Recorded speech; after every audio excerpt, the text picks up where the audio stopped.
તો મિત્રો બધા એમ કહે છે કે સ્મશાનમાં ભૂત થાય છે, વર્ગી જાય છે. તો આજે આપણે સ્મશાનમાં આવી ગયા છે એટલે આપણે જોઈ છીએ કે ભૂત થાય છે કે નથી થતું. ચાલો.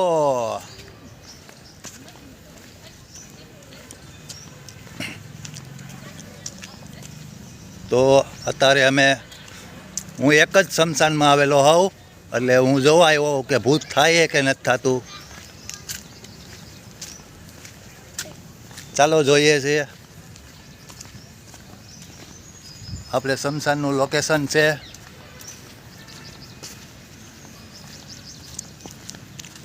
ચાલો જોઈએ.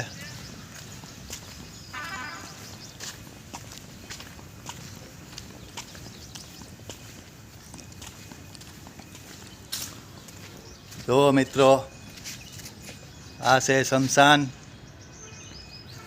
ચાલો અંદર જઈને બતાવું તમને.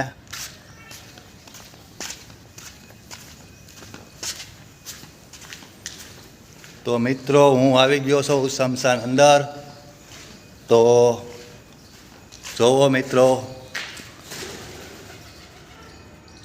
હું અત્યારે સ્મશાન અંદર હોઉં એટલે એવું કાંઈ મને કાંઈ દેખાતું નથી. તો આ બધું ખોટું છે ભાઈ. જુઓ.